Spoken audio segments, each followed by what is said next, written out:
ಈಗ ಡಿಸ್ಕಷನ್ ಮಾಡ್ತಿರುವಂಥ experiment number 5 to determine the heat of neutralization of the strong acid with a strong base ಅಂತ ಹೇಳ್ಬಿಟ್ಟು. So ನಿಮಗೆ strong acid ಅಂತ ಹೇಳಿದ್ರೆ ಏನು, ಸ್ಟ್ರಾಂಗ್ ಬೇಸ್ ಅಂತ ಅಂದರೆ ಏನು ಅಂತ ಹೇಳಿ ಆಲ್ರೆಡಿ ಗೊತ್ತಿರುತ್ತೆ. ಸ್ಟ್ರಾಂಗ್ ಆ್ಯಸಿಡ್ ಅಂತ ಹೇಳಿದಾಗ that substances which is completely dissociated in the solution, ಅಂದರೆ ಅದು ಪೂರ್ತಿಯಾಗಿ ಅದೇನಾಗ್ತಾ ಹೋಗುತ್ತೆ, ಅಯಾನ್ಸ್ ಆಗಿ ಫಾರ್ಮೇಷನ್ ಆಗ್ತಾ ಹೋಗುತ್ತೆ. ಅದನ್ನು ನಾವು ಸ್ಟ್ರಾಂಗ್ ಆ್ಯಸಿಡ್ ಅಂತ ಹೇಳಿ ಕರಿತಾ ಹೋಗ್ತೀವಿ. ಆ್ಯಸಿಡ್ ಇದೆ ಅಂತ ಹೇಳಿದಾಗ which can donate the proton. ಓಕೆನಾ, ಡೊನೇಟ್ ದ ಪ್ರೋಟಾನ್ ಅಂತ ಹೇಳಿದ್ರೆ ಅದು H+ ಅಯಾನ್ H+ ಅಯಾನ್ ಏನು ಮಾಡ್ತಾ ಹೋಗುತ್ತೆ, ರಿಲೀಸ್ ಮಾಡ್ತಾ ಹೋಗುತ್ತೆ ಅಂತ ಹೇಳಿ ಗೊತ್ತಿರುತ್ತೆ. ಸ್ಟ್ರಾಂಗ್ ಬೇಸ್ ಅಂತ ಹೇಳಿದಾಗ that is also completely dissociated in the solution, ಅಂದರೆ ಪೂರ್ತಿಯಾಗಿ ಅದು ಅಯಾನ್ಸ್ ಆಗಿ ಫಾರ್ಮೇಷನ್ ಆಗ್ತಾ ಹೋಗುತ್ತೆ. ಅದೇ ವೀಕ್ ಆ್ಯಸಿಡ್, ವೀಕ್ ಬೇಸ್ ಅಂತ ಹೇಳಿದಾಗ ಪಾರ್ಷಿಯಲಿ ಡಿಸೋಸಿಯೇಟ್ ಆಗ್ತಾ ಇದೆ ಅಂತ ಹೇಳಿ ನಮಗೆ ಗೊತ್ತಾಗ್ತಾ ಹೋಗುತ್ತೆ. ಓಕೆನಾ, ಸೊ ನ್ಯೂಟ್ರಲೈಸೇಷನ್ ರಿಯಾಕ್ಷನ್ ಅಂತ ಹೇಳಿದಾಗ ಆ್ಯಸಿಡ್ ಮತ್ತು ಬೇಸು ರಿಯಾಕ್ಟ್ ಆಗಿ ಸಾಲ್ಟ್ ಫಾರ್ಮೇಷನ್ ಆಗ್ತಾ ಹೋಗುತ್ತೆ. ಓಕೆನಾ, ಸೊ ಆ ರಿಯಾಕ್ಷನ್ ನಾವೇನಂತ ಹೇಳಿ ಕರಿತಾ ಹೋಗ್ತೀವಿ, ನ್ಯೂಟ್ರಲೈಸೇಷನ್ ರಿಯಾಕ್ಷನ್ ಅಂತ ಹೇಳಿ ಕರಿತಾ ಹೋಗ್ತೀವಿ. ಸೊ ಇಲ್ಲಿ heat of neutralization of the strong acid versus strong base ಅಂತ ಹೇಳಿದಾಗ ತಗೊಂಡಿರುವಂಥ ಸ್ಟ್ರಾಂಗ್ ಆ್ಯಸಿಡ್ ಯಾವ್ದು ಬರ್ತಾ ಹೋಗುತ್ತೆ, hydrochloric acid and then sodium hydroxide. ಓಕೆನಾ, ಸೊ ಇಲ್ಲಿ ಬಂದಾಗ the amount of heat energy is liberated or absorbed when 1 gram equivalent mass of an acid is completely neutralized by 1 gram equivalent mass of a base in dilute solution is called heat of neutralization ಅಂತ ಹೇಳಿ ಕರಿತಾ ಹೋಗ್ತೀವಿ. ಅಂತ ಹೇಳಿದ್ರೆ ಇಲ್ಲಿ usually ನಮ್ಮ ನೇಚರಲ್ಲಿ ಆಗುವಂಥದ್ದು ಏನಾಗಿರುತ್ತೆ, ರಿಯಾಕ್ಷನ್ಸ್ ಎರಡು ಥರ ರಿಯಾಕ್ಷನ್ಸ್ ಆಗ್ತಿರುತ್ತೆ. ಇದು ಎಂಡೋಥರ್ಮಿಕ್ ರಿಯಾಕ್ಷನ್ ಆಗುತ್ತೆ ಆ್ಯಂಡ್ ಎಕ್ಸೋಥರ್ಮಿಕ್ ರಿಯಾಕ್ಷನ್ಸ್ ಆಗ್ತಾ ಹೋಗುತ್ತೆ. ಎಂಡೋಥರ್ಮಿಕ್ ರಿಯಾಕ್ಷನ್ಸ್ ಆಗ್ತಾ ಇದೆ ಅಂತ ಹೇಳಿದ್ರೆ ಅಲ್ಲಿ ಹೀಟ್ ಎನರ್ಜಿ ಏನಾಗ್ತಾ ಹೋಗುತ್ತೆ, ಅಬ್ಸರ್ವ್ ಆಗಿದೆ ಅಂತ ಹೇಳರ್ಥ. ಹೀಟ್ ಎನರ್ಜಿ ಲಿಬ್ರೇಟ್ ಆಗ್ತಾ ಇದೆ ಅಂತ ಹೇಳಿದ್ರೆ ಅಲ್ಲಿ ಎಕ್ಸೋಥರ್ಮಿಕ್ ರಿಯಾಕ್ಷನ್ಸ್ ಆಗ್ತಾ ಇದೆ, ಅಂದರೆ ಅದನ್ನು ನಾವು enthalpy change means energy change ಆಗ್ತಾ ಹೋಗುತ್ತೆ ಅಂತ ಹೇಳರ್ಥ. ಇಲ್ಲಿ 1 gram equivalent mass of an acid is completely neutralized by 1 gram equivalent mass of a base. Okay na, so 1 gram equivalent mass of an acid is neutralized by the 1 gram equivalent mass of a base. ಆಗ ನಮಗೆ ಅಲ್ಲಿ compound ಏನು formation ಆಗ್ತಾ ಹೋಗುತ್ತೆ, ಒಂದು salt formation ಆಗುತ್ತೆ and then water formation ಆಗ್ತಾ ಹೋಗುತ್ತೆ. ಅದನ್ನು ನಾವೇನಂತ ಹೇಳಿ ಕರಿತಾ ಹೋಗ್ತೀವಿ, ಹೀಟ್ ಆಫ್ ನ್ಯೂಟ್ರಲೈಸೇಷನ್ ಅಂತ ಹೇಳ್ಬಿಟ್ಟು. So HCl and then NaOH ಇದು strong acid, strong base react ಆದಾಗ ನಮಗೆ ಸೋಡಿಯಂ ಕ್ಲೋರೈಡ್ ಫಾರ್ಮೇಷನ್ ಆಗ್ತಾ ಹೋಗುತ್ತೆ. ಓಕೆನಾ, so and then water formation ಆಗ್ತಾ ಹೋಗುತ್ತೆ. ಇದು ಸಹಿತ ಏನಾಗಿರುತ್ತೆ, ನ್ಯೂಟ್ರಲ್ ಆಗಿರುತ್ತೆ. ಇಲ್ಲಿ NaCl ಅನ್ನುವಂಥ ಒಂದು ಸಾಲ್ಟ್ ಫಾರ್ಮೇಷನ್ ಆಗ್ತಾ ಹೋಗುತ್ತೆ. ಸೊ ಇಲ್ಲಿ ಏನಾಗ್ತಾ ಹೋಗಿರುತ್ತೆ ಅಂದರೆ ಎನರ್ಜಿ ಏನಾಗ್ತಾ ಹೋಗುತ್ತೆ ಅಂದರೆ ಲಿಬ್ರೇಟ್ ಆಗ್ತಾ ಹೋಗುತ್ತೆ. ಸೊ ಎನರ್ಜಿ ಲಿಬ್ರೇಟ್ ಆಗ್ತಾ ಇದೆ ಅಂತ ಹೇಳಿದಾಗ ಇಲ್ಲಿ ಆಗುವಂಥ ರಿಯಾಕ್ಷನ್ ಏನಾಗಿರುತ್ತೆ, ಎಕ್ಸೋಥರ್ಮಿಕ್ ರಿಯಾಕ್ಷನ್ಸ್ ಆಗ್ತಾ ಹೋಗುತ್ತೆ. ಸೊ ಅದಕ್ಕೋಸ್ಕರ ΔH ಅಂತ ಹೇಳಿದಾಗ ಅಲ್ಲಿ ಯಾವ ಸೈನ್ ಬರ್ತಾ ಹೋಗಿರುತ್ತೆ ಅಂದರೆ ನೆಗೆಟಿವ್ ಸೈನ್ ಬರ್ತಾ ಹೋಗುತ್ತೆ. ಓಕೆನಾ, ಸೊ ಇದು ಆಗುವಂಥ ರಿಯಾಕ್ಷನ್ಸ್ ಏನಂತ ಹೇಳಿ ಗೊತ್ತಾಗ್ತಾ ಹೋಯ್ತು. ಈಗ ನಮಗೆ ಎಕ್ಸೋಥರ್ಮಿಕ್ ರಿಯಾಕ್ಷನ್ಸ್ ಆಗ್ತಾ ಇದೆ ಅಂತ ಹೇಳಿ ನಮಗೆ ಗೊತ್ತಾಗ್ತಾ ಹೋಗುತ್ತೆ. ಎಕ್ಸೋಥರ್ಮಿಕ್ ರಿಯಾಕ್ಷನ್ಸ್ ಆಗ್ತಿದೆ ಆ್ಯಂಡ್ ಆಗ್ತಿರೋಂಥ ರಿಯಾಕ್ಷನ್ ಸಹಿತ ನ್ಯೂಟ್ರಲೈಸೇಷನ್ ರಿಯಾಕ್ಷನ್ ಆಗ್ತಾ ಹೋಗುತ್ತೆ ಅಂತ ಹೇಳ್ಬಿಟ್ಟು. ಆ್ಯಂಡ್ ಪರ್ಟಿಕ್ಯುಲರ್ಲಿ ನೋಟ್ ಅಂತ ಹೇಳಿ ತೊಗೊಂಡಾಗ 1000 ml of 1 normal solution contains 1 gram equivalent mass ಅಂತ ಹೇಳಿ. ಅಂದರೆ 1000 ml ಇಲ್ಲಿ ಯೂಸ್ ಮಾಡ್ತಿರುವಂಥದ್ದು 1 ನಾರ್ಮಲ್ ಸೊಲ್ಯೂಷನ್, ಅಂದರೆ 1 ನಾರ್ಮಲ್ HCl, 1 ನಾರ್ಮಲ್ ಸೋಡಿಯಂ ಹೈಡ್ರಾಕ್ಸೈಡ್ನ ನಾವು ಯೂಸ್ ಮಾಡ್ತಾ ಇದ್ದೀವಿ. ಸೊ ಅದಕ್ಕೋಸ್ಕರ 1000 ml ಆಫ್ 1 ನಾರ್ಮಲ್ ಸೊಲ್ಯೂಷನ್ ಅಂತ ಹೇಳಿ 1000 ml 1 ನಾರ್ಮಲ್ ಸೊಲ್ಯೂಷನ್ ತೊಗೊಂಡಿದ್ದೀವಿ ಅಂತ ಹೇಳಿದ್ರೆ that contains the 1 gram equivalent mass ಅಂತ ಹೇಳಿ ತೊಗೊಳ್ತಾ ಹೋಗ್ತೀವಿ. ಸೊ ಅದಕ್ಕೆ 1 gram equivalent mass of an acid is neutralized by the 1 gram equivalent mass of a base in the dilute solution. ಓಕೆನಾ, ಸೊ ಆಗ ಅಲ್ಲಿ ಒಂದು ಹೀಟ್ ಎನರ್ಜಿ ಲಿಬ್ರೇಟ್ ಆಗ್ತಾ ಹೋಗುತ್ತೆ. ಹೀಟ್ ಎನರ್ಜಿ ಲಿಬ್ರೇಟ್ ಆಗ್ತಿದೆ ಅಂದರೆ ಅಲ್ಲಿ ಆಗ್ತಿರುವಂಥ ರಿಯಾಕ್ಷನ್ ಯಾವುದು, ಎಕ್ಸೋಥರ್ಮಿಕ್ ರಿಯಾಕ್ಷನ್. ಸೊ ಅದಕ್ಕೋಸ್ಕರ ನೆಗೆಟಿವ್ ಸೈನನ್ನು ಅಲ್ಲಿ ತೋರಿಸ್ತಿದ್ದಾರೆ. ನೆಗೆಟಿವ್ ಸೈನ್ ಇದೆ ಅಂತಂದರೆ ಎಕ್ಸೋಥರ್ಮಿಕ್ ರಿಯಾಕ್ಷನ್ಸ್ ಆಗ್ತಾ ಇದೆ ಅಂತ ಹೇಳಿ ಅರ್ಥ. ಸೊ ಹಾಗಾದರೆ ಈ ಎಕ್ಸ್ಪೆರಿಮೆಂಟ್ ಯಾವ ರೀತಿ ಆಗ್ತಾ ಹೋಗುತ್ತೆ, ಕಂಡಕ್ಟ್ ಮಾಡ್ತಾ ಹೋಗ್ತೀವಿ ಅಂತ ಹೇಳಿ ತೊಗೊಂಡಾಗ ಫಸ್ಟ್ ಏನು ಮಾಡ್ತಾ ಹೋಗಬೇಕು ಅಂತ ಹೇಳಿದ್ರೆ, ಈಗ 250 ml ಏನು ಮಾಡ್ತಾ ಹೋಗ್ತೀವಿ, ಒಂದು ಪಾಲಿಥೀನ್ ಬಾಟಲ್ ತೊಗೊಳ್ತಾ ಹೋಗ್ತೀವಿ. 250 ml ಪಾಲಿಥೀನ್ ಬಾಟಲಲ್ಲಿ ಒಂದು ಥರ್ಮೋಮೀಟರ್ನ ಸಹಿತ ಏನು ಮಾಡಿ ಡಿಪ್ ಮಾಡ್ತಾ ಹೋಗ್ತೀವಿ. ಆದರೆ ಇಲ್ಲಿ ನಾವು 1000 ml ಆಫ್ 1 ನಾರ್ಮಲ್ ಸೊಲ್ಯೂಷನ್ ಅಂತ ಹೇಳಿ ತೊಗೊಂಡಿದ್ದೀವಿ. ಆದರೆ ನಾವು 1000 ml ಎಲ್ಲ ತೊಗೊಳ್ಳೋದಿಲ್ಲ, 50 ml ಆಫ್ 1 ನಾರ್ಮಲ್ HCl ತೊಗೊಳ್ತಾ ಹೋಗ್ತೀವಿ. ಸ್ಟ್ರೆಂತ್ ಬಂದ್ಬಿಟ್ಟು ಅಷ್ಟೇ ಇರುತ್ತೆ, 1 ನಾರ್ಮಲ್ಲೇ ಇರುತ್ತೆ. ಬಟ್ ಆದರೆ ನಾವು 1000 ml ಮಾಡಲ್ಲ, 50 ml ಕ್ಯಾಲ್ಕುಲೇಷನ್ ಮಾಡಾದ ನಂತರ ನೆಕ್ಸ್ಟ್ 1000 ml ಎಷ್ಟಾಗ್ತಾ ಹೋಗುತ್ತೆ ಅಂತ ಹೇಳಿ ಫೈಂಡ್ ಔಟ್ ಮಾಡ್ತಾ ಹೋಗ್ತೀವಿ. ಅದಕ್ಕೋಸ್ಕರ ಫಸ್ಟ್ ಏನು ಮಾಡ್ತಾ ಹೋಗ್ತೀವಿ ಅಂದರೆ 2 ಪಾಲಿಥೀನ್ ಬಾಟಲ್ ತೊಗೊಂಡು 50 ml ಆಫ್ 1 ನಾರ್ಮಲ್ HClನ ತೊಗೊಳ್ತಾ ಹೋಗ್ತೀವಿ 1 ಪಾಲಿಥೀನ್ ಬಾಟಲಲ್ಲಿ. ಅದೇ ಅದೇ ರೀತಿನೇ ಅಗೇನ್ ಅನದರ್ ಪಾಲಿಥೀನ್ ಬಾಟಲಲ್ಲಿ 50 ml ಆಫ್ 1 ನಾರ್ಮಲ್ NaOHನ ತೊಗೊಳ್ತಾ ಹೋಗ್ತೀವಿ. ಓಕೆನಾ, ಈ ಎರಡು ಸೊಲ್ಯೂಷನ್ ಏನು ತೊಗೊಂಡಿರ್ತೀವಲ್ಲ, ಒಂದು ಪಾಲಿಥೀನ್ ಬಾಟಲಲ್ಲಿ 50 ml 1 ನಾರ್ಮಲ್ HCl, ಒಂದು ಪಾಲಿಥೀನ್ ಬಾಟಲಲ್ಲಿ 50 ml 1 ನಾರ್ಮಲ್ NaOH ತೊಗೊಂಡಿರ್ತೀವಿ.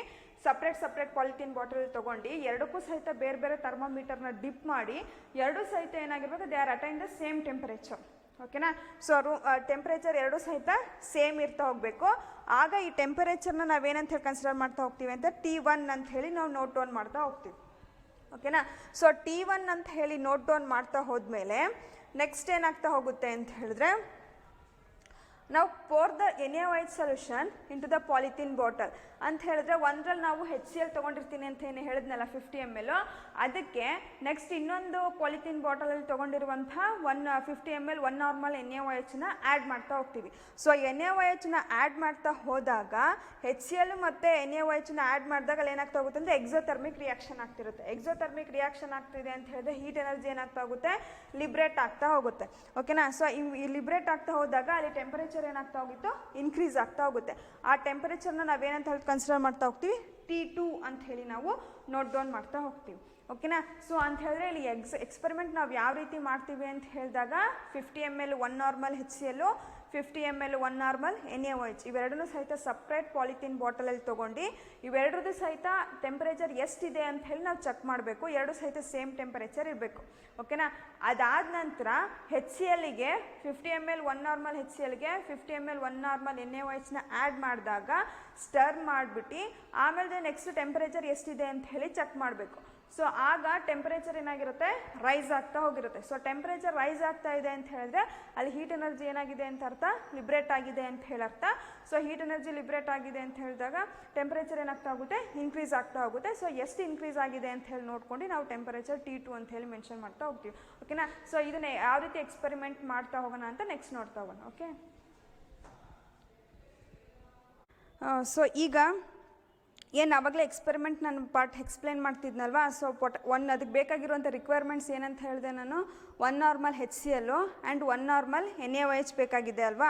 ಸೊ ಈಗ ನಾನು ಎರಡು ಪಾಲಿಥೀನ್ ಬಾಟಲಲ್ಲಿ ಅದರಲ್ಲಿ ಅವ್ರು 1000 ml that is equal to 1 normal ಅಂತ ಹೇಳ್ಕೊಟ್ಟಿದ್ದಾರೆ. ಅಂತ ಹೇಳಿದ್ರೆ ನಾವು 1000 ml ತೊಗೊಳ್ತಾ ಇಲ್ಲ, ತೊಗೊಂಡಿರುವಂಥದ್ದು 50 mlಗೆ. ಸೊ 50 mlಗೆ ಕ್ಯಾಲ್ಕುಲೇಷನ್ ಮಾಡಿರುವಂಥ ವ್ಯಾಲ್ಯೂನ ನೆಕ್ಸ್ಟ್ 1000 mlಗೆ ಎಷ್ಟು ಬರುತ್ತೆ ಅಂತೇಳಿ ನಾವು ಕ್ಯಾಲ್ಕುಲೇಟ್ ಮಾಡ್ತಾ ಹೋಗ್ತೀವಿ. ಸೊ ಈಗ ಇದರಲ್ಲಿ ಒಂದು ಪಾಲಿಥೀನ್ ಬಾಟಲಲ್ಲಿ 50 ml 1 ನಾರ್ಮಲ್ HCl ತೊಗೊಂಡಿದ್ದೀನಿ, ಇನ್ನೊಂದರಲ್ಲಿ 1 ನಾರ್ಮಲು NaOH ತೊಗೊಂಡಿದ್ದೀನಿ. ಓಕೆನಾ, ಸೊ ಇವೆರಡೂ ಸಹಿತ ಏನಾಗಿರಬೇಕು ಅಂದರೆ ಥರ್ಮೋಸ್ಟ್ಯಾಟಲ್ಲಿ ಇಟ್ಟಿರಬೇಕು ಅಂತ ಹೇಳಿದಾಗ, ಅಂದರೆ they will attain the same temperature. So ಅದಕ್ಕೋಸ್ಕರ ಇದನ್ನು ಸ್ವಲ್ಪ ಹೊತ್ತು ಹಾಗೆ 1 ಮಿನಿಟ್ ಬಿಟ್ಬಿಟ್ಟು ನೆಕ್ಸ್ಟ್ ಇದರಲ್ಲಿ ಎಷ್ಟಿದೆ ಟೆಂಪರೇಚರ್ ಅಂತ ಹೇಳಿ ನಾನು ಚೆಕ್ ಮಾಡ್ತಾ ಹೋಗ್ತೀನಿ. ಓಕೆನಾ,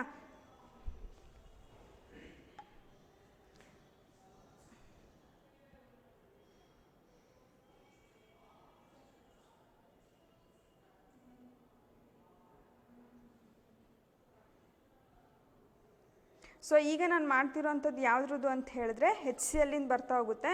ಸೊ HClಯಿಂದ ಎಷ್ಟಿದೆ ಅಂತ ಹೇಳಿದಾಗ 28 ಡಿಗ್ರಿ ಸೆಲ್ಸಿಯಸ್ ಇದೆ.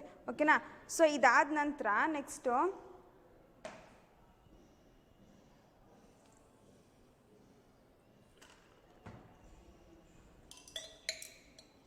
ಸೊ ನೆಕ್ಸ್ಟ್ ಇದಾದಮೇಲೆ 1 ನಾರ್ಮಲ್ NaOH ತೊಗೊಂಡಿದ್ದೀನಿ. ಸೊ ಇದರಲ್ಲಿ ಎಷ್ಟಿದೆ ಅಂತ ಹೇಳಿ ನಾವು ಅಂದರೆ ಟೆಂಪ್ರೇಚರ್ ಚೆಕ್ ಮಾಡ್ತಾ ಹೋದಾಗ ಎರಡು ಸಹಿತ ಏನಾಗಿರಬೇಕು, they attain the same temperature ಅಂತ ಹೇಳ್ತಾ ಹೋಗ್ತೀವಿ. ಸೊ ಅಲ್ಲಿಗೆ ಎಷ್ಟಿದೆ ಅಂತ ಹೇಳಿದ್ರೆ ಇದು ಸಹಿತ 28 ಇದೆ. ಓಕೆನಾ, ಸೊ ಇದನ್ನು ನಾವೇನಂತ ಹೇಳಿ ಕನ್ಸಿಡರ್ ಮಾಡ್ತಾ ಹೋಗ್ತೀವಿ ಅಂತ ಹೇಳಿದ್ರೆ initial temperature of both the solution ಅಂತ ಹೇಳಿ. T1 ಅಂತ ಹೇಳಿದ್ರೆ ಎಷ್ಟಿದೆ ಅಂತ ಹೇಳಿ ಗೊತ್ತಾಗ್ತಾ ಹೋಯ್ತು, ಈಗ 28 ಇದೆ ಅಂತ ಹೇಳಿ ಗೊತ್ತಾಗ್ತಾ ಹೋಯ್ತು. ಸೊ ಈಗ ನೆಕ್ಸ್ಟ್ ನಾವು ಇದನ್ನು ಏನು ಮಾಡ್ತಾ ಹೋಗಬೇಕು ಅಂತ ಹೇಳಿದ್ರೆ, ಈ 50 ml 1 ನಾರ್ಮಲ್ HCl ಏನು ತೊಗೊಂಡಿದ್ದೀನಲ್ಲ, ಇದಕ್ಕೆ ನಾನು 50 ml 1 ನಾರ್ಮಲ್ NaOHನ ಏನು ಮಾಡ್ತಾ ಹೋಗ್ತೀನಿ, ಮಿಕ್ಸ್ ಮಾಡ್ತಾ ಹೋಗ್ತೀನಿ. ಅಂತ ಹೇಳಿದ್ರೆ 50 ml 1 ನಾರ್ಮಲ್ NaOHನ ಇದಕ್ಕೆ ಆ್ಯಡ್ ಮಾಡ್ತಾ ಹೋಗ್ತೀನಿ.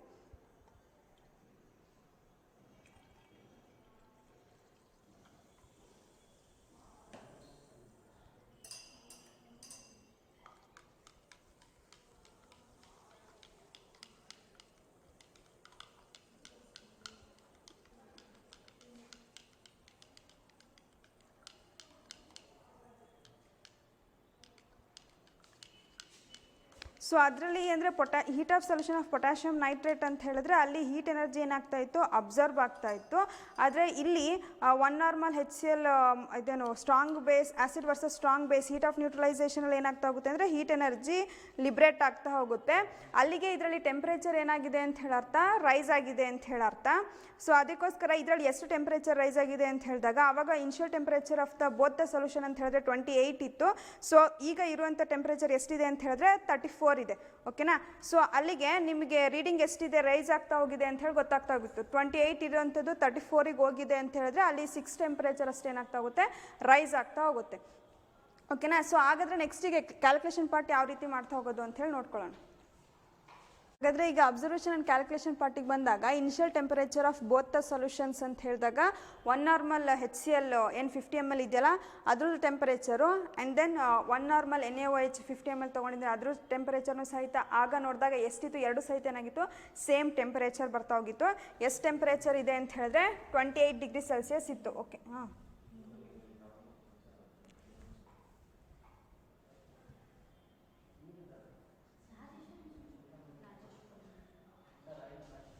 28 ಡಿಗ್ರಿ ಸೆಲ್ಸಿಯಸ್ ಆಯಿತಾ.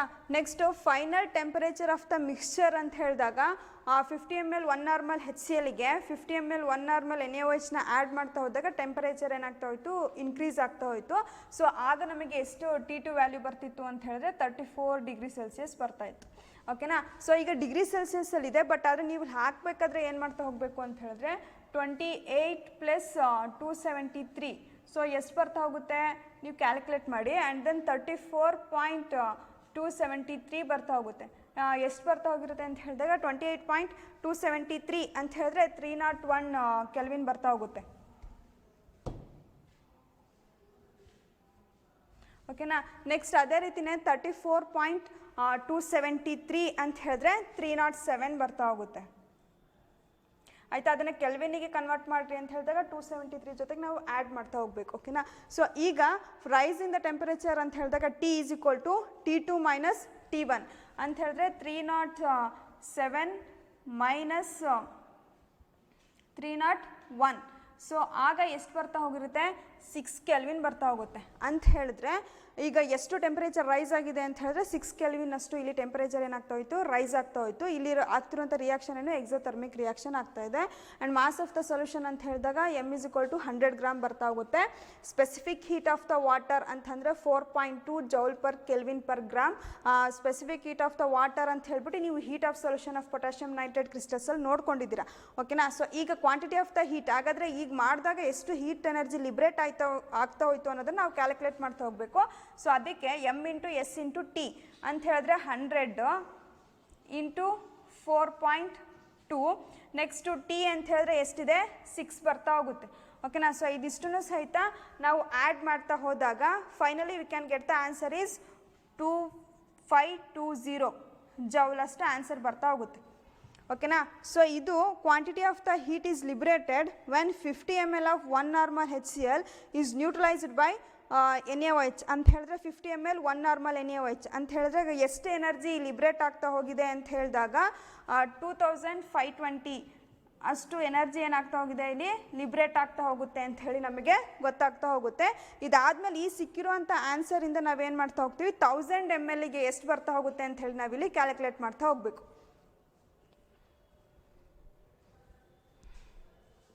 ಸೊ ಹಾಗಾದರೆ quantity of the heat is liberated when 1000 ml of the 1 normal HCl is neutralized by the 1 normal NaOH ಅಂತ ಹೇಳಿದಾಗ ಇಲ್ಲಿ ಕ್ಯಾಲ್ಕುಲೇಷನ್ ಮಾಡಿದಾಗ ಎಷ್ಟು ಆನ್ಸರ್ ಬರ್ತಾ ಹೋಗಿತ್ತು, 2520 ಅಂತ ಏನು ಹೇಳಿದ್ವಲ್ಲ. ಸೊ ಇಷ್ಟು ಆನ್ಸರ್ ಬಂದಿತ್ತು. ಈಗ ಅದು ಆಗಿರೋಂಥದ್ದು ಯಾವುದಕ್ಕೆ, 50 mlಗೆ. ಆದರೆ ನಾವಿಲ್ಲಿ ಕ್ಯಾಲ್ಕುಲೇಟ್ ಮಾಡಬೇಕಾಗಿರೋದು ಯಾವುದು, 1000 mlಗೆ. ಸೊ 1000 mlಗೆ ತೊಗೊಂಡಾಗ ಎಷ್ಟು ಹೀಟ್ ಎನರ್ಜಿ ಲಿಬ್ರೇಟ್ ಆಗ್ತಾ ಹೋಗುತ್ತೆ ಅಂತ ಹೇಳಿದಾಗ 1000 × 2520 ಡಿವೈಡೆಡ್ ಬೈ 50. ಸೊ ಈಗ ಮಾಡಿದಾಗ ನಮಗೆ ಆನ್ಸರ್ ಎಷ್ಟು ಬರ್ತಾ ಹೋಗಿರುತ್ತೆ ಅಂತ ಹೇಳಿದ್ರೆ 5400 ಜೌಲ್ ಬರ್ತಾ ಹೋಗುತ್ತೆ. ಓಕೆನಾ. ಸೊ ಇದಾದಮೇಲೆ ನೆಕ್ಸ್ಟ್ ಇಲ್ಲಿ heat of the neutralisation of the HCl and NaOH ಅಂತ ಹೇಳಿದ್ರೆ ಎಷ್ಟಿದೆ ಆಗ ಆನ್ಸರು 50400 ಜೌಲ್ ಇದೆ. ಓಕೆನಾ. ಸೊ ಇಲ್ಲಿ ನೆಗೆಟಿವ್ ಸೈನನ್ನು ನೀವು ಮೆನ್ಷನ್ ಮಾಡಲೇಬೇಕು, ಯಾಕೆಂದರೆ ಇಲ್ಲಿ ಆಗ್ತಿರುವಂಥದ್ದು ಎಕ್ಸೋಥರ್ಮಿಕ್ ರಿಯಾಕ್ಷನ್ನು.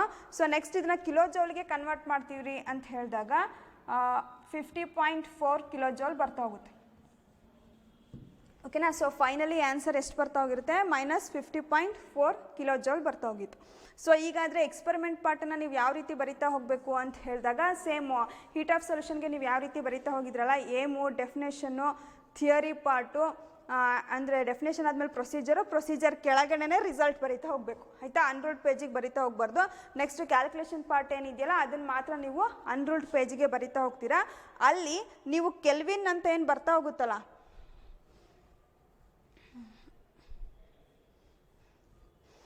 ಇಲ್ಲಿ ಡೈರೆಕ್ಟಾಗಿ initial temperature of both the solution ಅಂತ ಹೇಳಿದಾಗ T1 = ಡೈರೆಕ್ಟಾಗಿ 301 ಅಂತ ಹೇಳಿ ಬರೆಯೋ ಹಾಗಿಲ್ಲ. ನೀವು ನಾವು ಯಾವ ರೀತಿ ಬರೆದ್ವಲ್ಲ ಅದೇ ರೀತಿನೇ ಎಷ್ಟು 28 + 273 = 31 ಕೆಲ್ವಿನ್ ಅಂತ ಹೇಳಿ. ಸೊ ಅದೇ ಫಾರ್ಮೆಟಲ್ಲೇ ಬರ್ಕೊಬರ್ಬೇಕು. ಇದರಲ್ಲಾಗಿರ್ಬೋದು, ನೆಕ್ಸ್ಟ್ ಹೀಟ್ ಆಫ್ ಸೊಲ್ಯೂಷನಲ್ಲೂ ಆಗಿರ್ಬೋದು. ಅಲ್ಲಿ ನಾವು ಡೈರೆಕ್ಟ್ ಆನ್ಸರ್ ಸಬ್ಸ್ಟಿಟ್ಯೂಟ್ ಮಾಡಿರ್ತೀವಿ, ಬಟ್ ಆದರೆ ನೀವು ಅಲ್ಲಿಂದ ಏನು ಕೆಲ್ವಿನಿಗೆ ಕನ್ವರ್ಟ್ ಆದಾಗ 273 ಅಂತ ಹೇಳಿ ಬರ್ತಾ ಹೋಗುತ್ತಲ್ಲ, ಸೊ ಅದನ್ನು ಆ್ಯಡ್ ಮಾಡಿರೋದನ್ನ ಇಲ್ಲಿ ಮೆನ್ಷನ್ ಮಾಡಬೇಕು. ಅಲ್ಲಿ T2 - T1 ಅಂತ ಹೇಳಿದಾಗಲೂ ಅಷ್ಟೇ, ಅದು ಮೈನಸ್ ಆಗಿರೋದನ್ನ ಗೊತ್ತಾದ್ಮೇಲೆ ನೆಕ್ಸ್ಟ್ ಅಂಡರ್ಲೈನ್ ಮಾಡ್ತಾ ಹೋಗಬೇಕು. ಡೈರೆಕ್ಟಾಗಿ ಆಗ ಆ್ಯಸ್ ಇಟ್ ಈಸ್ ಆಗ ಆನ್ಸರ್ ಬರ್ಕೊಬರೋದಲ್ಲ. ಆಮೇಲೆ ಅದಕ್ಕೆ ನೆಕ್ಸ್ಟ್ ಏನು ಹೀಟ್ ಆಫ್ ಸೊಲ್ಯೂಷನಿಗೆ ಬರ್ತಾ ಹೋಗುತ್ತಲ್ಲ, M1 M2 ಅದರಲ್ಲೂ ಸಹಿತ ಅದೇ ರೀತಿನೇ ಬರ್ಕೊಂಬರ್ಬೇಕು. ಮತ್ತು ಇಲ್ಲಿ ರಿಸಲ್ಟಿಗೆ ಬಂದಾಗ ಎಕ್ಸೋಥರ್ಮಿಕ್ ರಿಯಾಕ್ಷನ್, ಎಂಡೋಥರ್ಮಿಕ್ ರಿಯಾಕ್ಷನ್ಗೆ ಸೈನನ್ನು ನಾವು ಮೆನ್ಷನ್ ಮಾಡಿದ್ದೀವಿ, ಅದನ್ನು ಸಹಿತ ಬರ್ಕೊಂಬಂದಿರಬೇಕು. ಪ್ರೊಸೀಜರ್ ಕೆಳಗೆ ಬರ್ಕೊಬರ್ಬೇಕು. ಸೈನ್ ಇಲ್ದಲೆ ಹಾಗೆ ಬಂದರೆ ಮತ್ತೆ ರೆಡ್ ಮಾರ್ಕ್ ಮಾಡ್ತಾ ಹೋಗ್ತೀವಿ ಅವಾಗ. ಅರ್ಥ ಆಗ್ತಿದೆಯಾ? ಸೊ ಅಲ್ಲಿಗೆ ಇದು ಎಕ್ಸ್ಪೆರಿಮೆಂಟ್ ಪಾರ್ಟ್ ಕಂಪ್ಲೀಟ್ ಆಗ್ತಾ ಹೋಗುತ್ತೆ.